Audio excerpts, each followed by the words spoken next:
और आगे बढ़ते हुए खबर शहर की सरकार की यानी कि उत्तर प्रदेश में होने वाले निकाय चुनाव से जुड़ी हुई सियासी घमासान इसको लेकर लगातार जारी है। चुनाव जीतने के लिए सभी पार्टियों ने ताकत पूरी झोंकी है। भाजपा ने इसमें रथ यात्रा निकाली है, जबकि समाजवादी पार्टी नुक्कड़ नाटक कर रही है।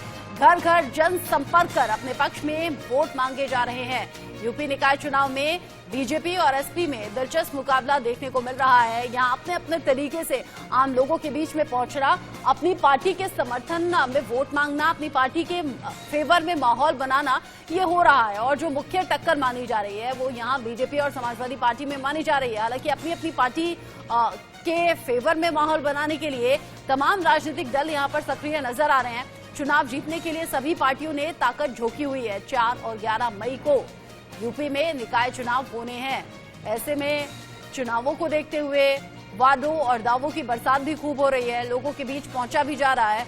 और सवाल फिर यही पूछ रहे हैं 75 जिलों के लोग कि आखिर शहर में सरकार किसकी होगी, क्योंकि शहर की सरकार काफी हद तक तय करेगी कि आम लोगों का यानी कि उत्तर प्रदेश के आम लोगों का क्या मूड है पार्टियों को लेकर, सियासी समीकरण को लेकर। क्योंकि 2024 को लेकर जब तैयारियां जोरों शोरों से चल रही हैं, हर पार्टी इस कोशिश में जुटी हुई है कि क्या कमाल कर जाए। साथ ही साथ विपक्षी एकता एकजुट करने की कोशिश भी 2024 के लिहाज से नजर बार बार आती है। इसके अलावा विधानसभा चुनाव के लिए भी इसे सेमीफाइनल के तौर पर देखा जाता है।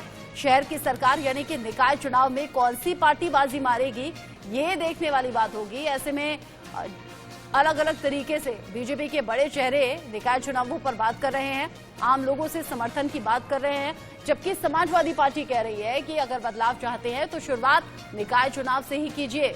यानी कि अगर कोई असंतुष्ट है मौजूदा सरकार से तो फिर वो बदलाव के लिए वोट कर सकता है। इस वक्त उत्तर प्रदेश में नगर नमस्कार, इंडिया न्यूज इन खबर में आपका स्वागत है। इस समय है हम कुंडा में, वही कुंडा जिसका जिक्र आते ही एक 6 फीट का आदमी सामने उसका चेहरा जो है जिहन में आने लगता है। उनका नाम है राजा भैया। कई संबोधनों से वो जाने जाते हैं, लेकिन अपनी जुबान के बहुत पक्के हैं। राजनीति में बहुत लंबा करियर हो गया, तो कुछ लोग उनकी आलोचना करते हैं, कुछ लोग समर्थन करते हैं। इसी में स्थानीय निकाय का चुनाव चल रहा है, कुंडा में नगर पंचायत का चुनाव है।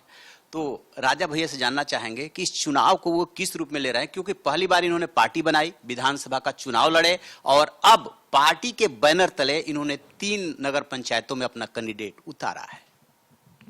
जी, स्वागत है तिवारी जी आपका कुंडा में। जनसत्ता दल पार्टी का नाम है और राजनीति में बहुत कर्मठ कर्मयोगी साथी हमको मिले हैं, ये हमारा सौभाग्य रहा है। जैसा कि आपने कहा 3 टाउन एरिया 3 नगर पंचायत में प्रत्याशी लड़ रहे हैं, डेरवा, हीरागंज और कुंडा में।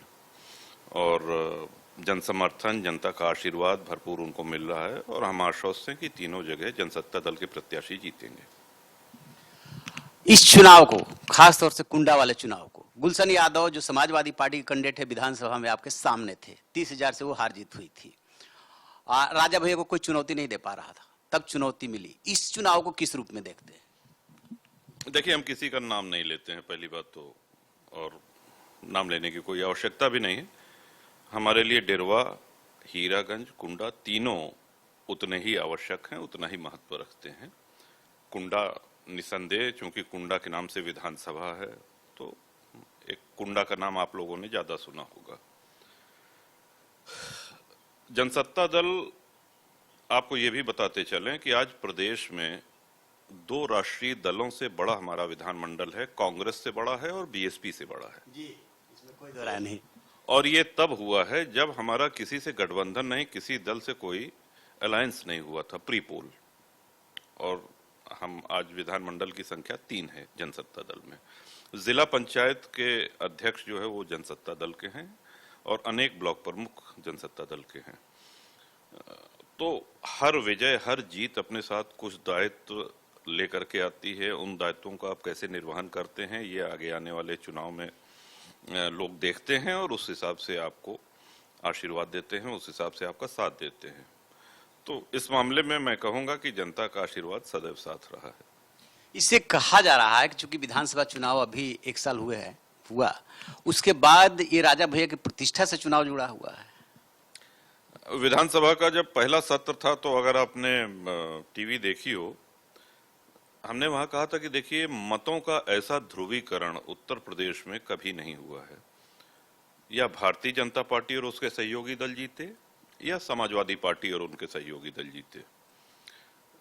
मात्र 403 विधायकों में मात्र 5 सीटें ऐसी हैं जो इनसे इतर इनके अतिरिक्त जीती, जिसमें से 2 जनसत्ता दल, 2 कांग्रेस और 1 बीएसपी। तो ऐसा ध्रुवीकरण, पहली विधानसभा ऐसी है जहां एक भी निर्दलीय नहीं जीता। एक भी निर्दलीय विधायक उत्तर प्रदेश की विधानसभा में नहीं है, पहली बार ऐसा हुआ है। तो बिल्कुल हम हमेशा कहते हैं चुनाव छोटा बड़ा नहीं होता है। जो भी हमारे समर्थक, कार्यकर्ता, प्रत्याशी लड़ते हैं, हम तो ये मान के चलते हैं कि हम स्वयं लड़ रहे हैं। राजा भैया की पार्टी का मुकाबला किससे है? नहीं, देखिए पार्टी का मुकाबला अपने आप से है। हमारे सामने चुनौती है अपनी पार्टी को और आगे बढ़ाने की और मजबूत करने की, अधिक से अधिक लोगों को जोड़ने की। ये हमारे सामने चुनौती रही। मतलब बीजेपी से मुकाबला मानते हैं, समाजवादी पार्टी से? आप किस अभी निकाय चुनाव की बात कर रहे हैं? नहीं, निकाय चुनाव में दूसरे तीसरे नंबर के लोग आपस में लड़ाई लड़ें, उससे हमसे नहीं मतलब है। जनता का आशीर्वाद तीनों नगर पंचायत में जनसत्ता दल के प्रत्याशियों को मिल रहा है।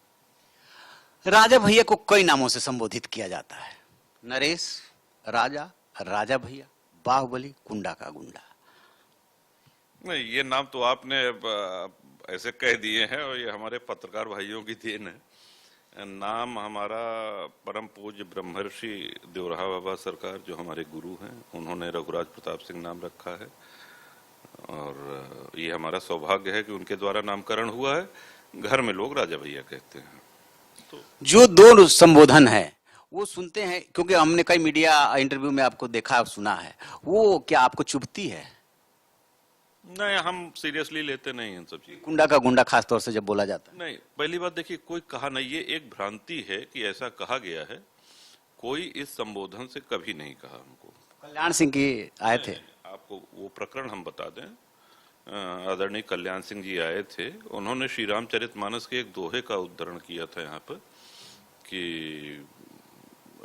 एक वो है कि निश्चरहीन करो महि भुज उठाए प्रणकीन। श्री रामचरितमानस देखें, रखी भी है जी जी। तो उसको थोड़ा सा रूपांतरित करके उन्होंने कहा था कि गुंडा विहीन कुंडा करूं भुज उठाए प्रण कीन, ऐसा उन्होंने कहा था। चुनाव हुआ, चुनाव में हम जीत गए और जीतने के बाद माननीय कल्याण सिंह जी के पास गए और देखिए, जो बड़ा नेता होता है वो दिल का भी बड़ा होता है। तो हमारी अवस्था कम थी उस समय, संभवतः ये दूसरा चुनाव रहा होगा हमारा, या 96 की बात थी। तो हम कहे कि आपने हमारे लिए ऐसा कहा, तो कहें कि ये किसने कहा कि मैंने तुम्हारे लिए कहा है?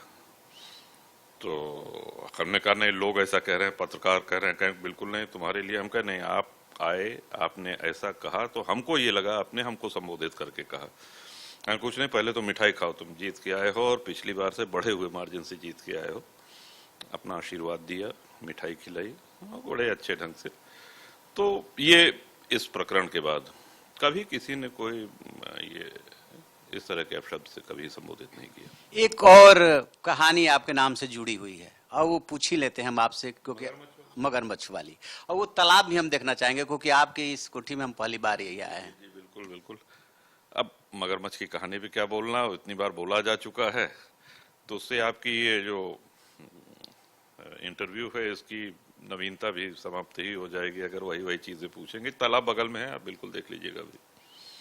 कोई भी राजनीतिक दल जब बनाता है तो निश्चित रूप से उसकी अपनी महत्वाकांक्षा होती है, उसको आगे ले जाने का प्लान होता है। जैसा कि आपने विधानसभा में बोला और अभी भी बोल रहे हैं कि इन 2 पार्टियों से हम आगे जो 5 जीत करके आए हैं, तो अब आगे आपका क्या प्लान है, कैसे, क्योंकि लोकसभा का चुनाव आ रहा है? देखिए, अक्सर दल जो बनते हैं वो किसी दल के टूटे हुए नेता बना लेते हैं कि साहब हमारी अपेक्षा हो रही है, हमको महत्व नहीं दिया जा रहा है, हमारी सुनी नहीं जा रही, इसलिए मैं अपनी अलग पार्टी बना रहा हूं। एक इन परिस्थितियों में बनती है। दूसरा, ब्लॉक लेवल या जिले स्तर पे एक किसी जाति विशेष को पकड़ के जातीय सम्मेलन करके उस जात का नेता अपने आप को घोषित करवा करके और बड़े दलों को ये प्रलोभन देना कि अगर आप हमारे साथ गठबंधन करेंगे तो ये अमुक जाति आपके साथ होगी और इन 3-4 जनपदों में इस जाति का बाहुल्य है, प्रभाव है। आप तो आमतौर से कुछ लोग ऐसे भी हैं, लेकिन यहाँ हम कहना चाहेंगे कि इन दोनों परिस्थितियों में हमारे साथ तो कोई ऐसी परिस्थिति थी नहीं। हम तो 6 बार निर्दलीय थे और जब 25 वर्ष राजनीति के पूरे हुए तो लोगों ने कहा कि अब कब तक निर्दलीय लड़ेंगे। तो 3 विकल्प थे, या तो निर्दलीय या किसी दल में सम्मिलित हो जाएं या स्वयं का दल बनाएं। तो 80% से अधिक साथियों ने ये सलाह दी कि आप एक पार्टी का गठन करिए। इस तरह से जनसत्ता दल अस्तित्व में आया। स्वाभाविक रूप से जिसने दल बनाया है, जिसका दल है, हर व्यक्ति अपने दल के लिए चाहेगा कि वो उन्नति करे, आगे बढ़े। तो ऐसा ही प्रयास हमारा भी है। राजा भैया बीजेपी के साथ दिखते भी हैं, नहीं भी दिखते हैं, ये नाना और हाँ हाँ? नहीं, प्रश्न नाना और हाँ हाँ की नहीं है। आपने सदन में भी सुना होगा, और जो बात हमको सही लगती है वो हम कैमरे के सामने भी कहते हैं, हाउस में भी कहते हैं। कई बार किसी दल से वो एजेंडा जो है मिल जाता है, मैच कर जाता है, और कई बार नहीं करता है। जरूरत पड़ी तो राजा भैया बीजेपी से हाथ मिलाएंगे?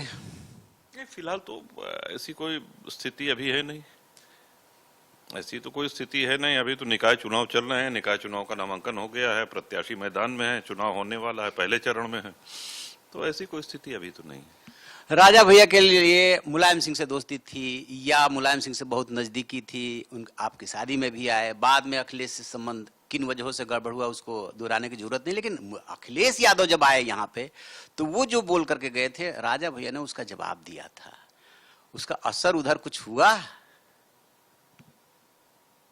नहीं, देखिए, पहली बात तो हमने जैसा कि पहले ही कहा था इंटरव्यू की शुरुआत में कि हम किसी का नाम लेकर के, चाहे वो मंच से हो चाहे माइक के सामने, कभी नहीं बोलते हैं। बहुत पानी सर के ऊपर हो जाए तो अलग विषय है। अब वहां असर हुआ कि नहीं हुआ इसके लिए तो हम कुछ कह नहीं सकते हैं, लेकिन हमारे मन में कोई द्वेष भाव नहीं है। यूपी होने वाले निकाय चुनाव को लेकर राजा भैया और उनकी पार्टी की क्या तैयारी है, आपने सुना। वहीं राजा के सियासी प्रतिद्वंदी गुलशन यादव ने निकाय चुनाव को लेकर क्या कहा, यह भी सुनना जरूरी है। इंडिया न्यूज इन खबर में आपका स्वागत है। इस समय है हम कुंडा में। जी हाँ, कुंडा का जिक्र आते ही राजा भैया आ जाते हैं। पहली बार विधानसभा चुनाव में किसी ने चुनौती दी तो उस शख्स का नाम है गुलशन यादव। अब चल रहा है नगर पंचायत का चुनाव, जहां पे समाजवादी पार्टी ने गुलशन यादव की पत्नी सीमा यादव को उतारा है। वो ऑलरेडी पंचायत अध्यक्ष हैं। और दूसरी तरफ से उन्होंने उषा त्रिपाठी को, यानी कि जनसत्ता दल ने।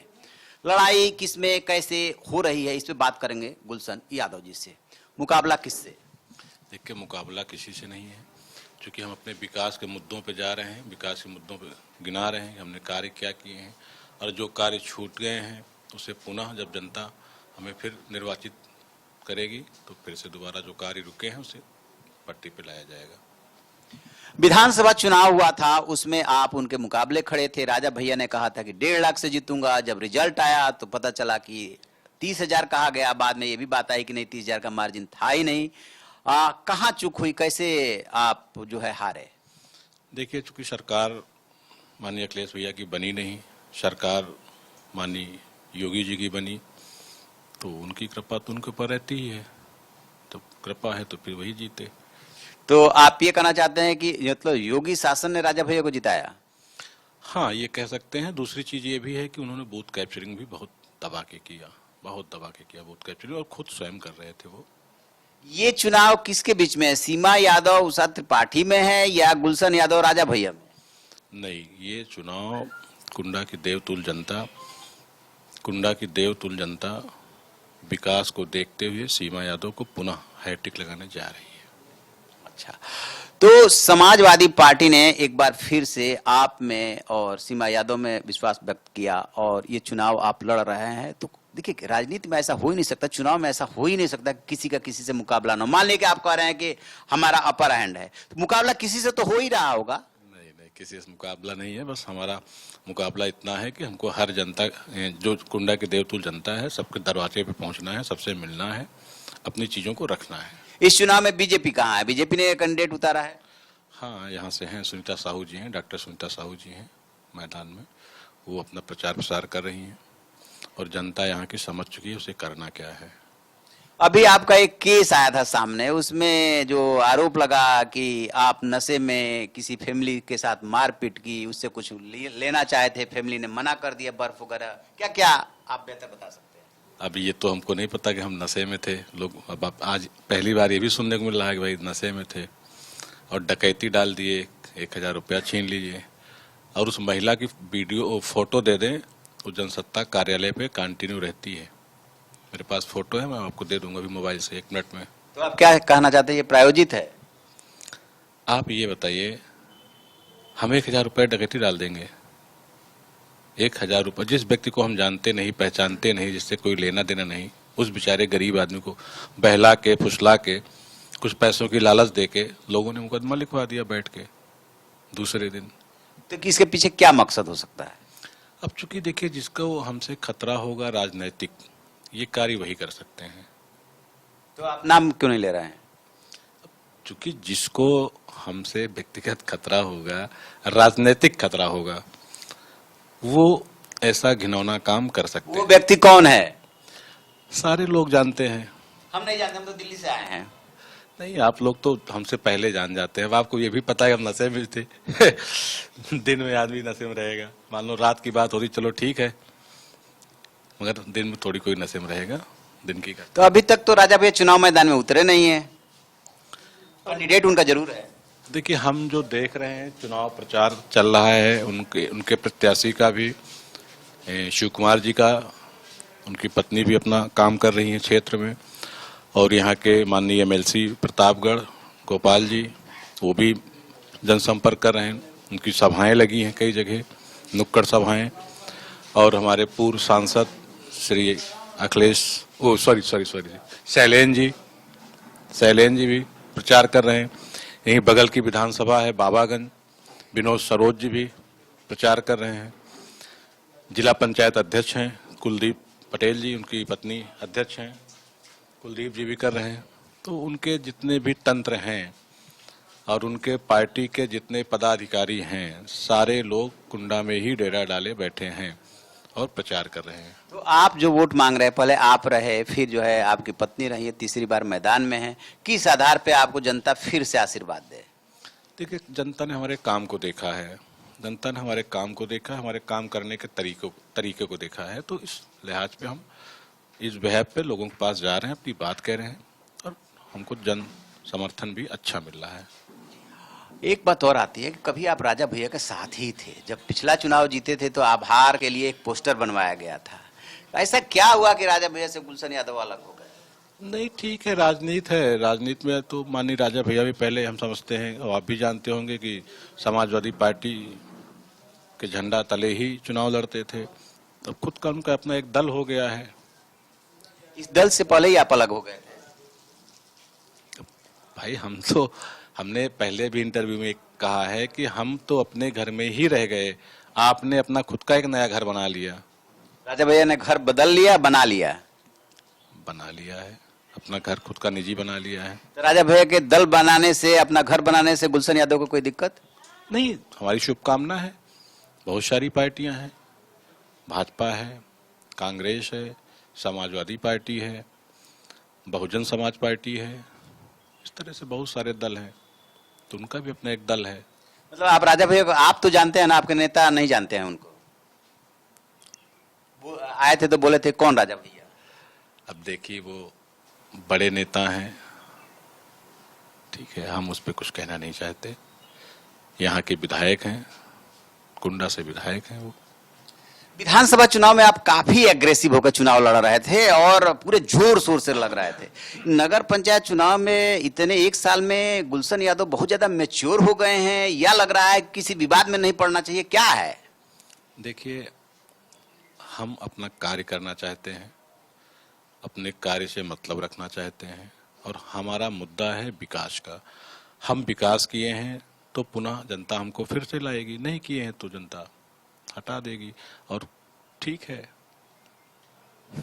नहीं, अब की बार बहुत बच रहे हैं।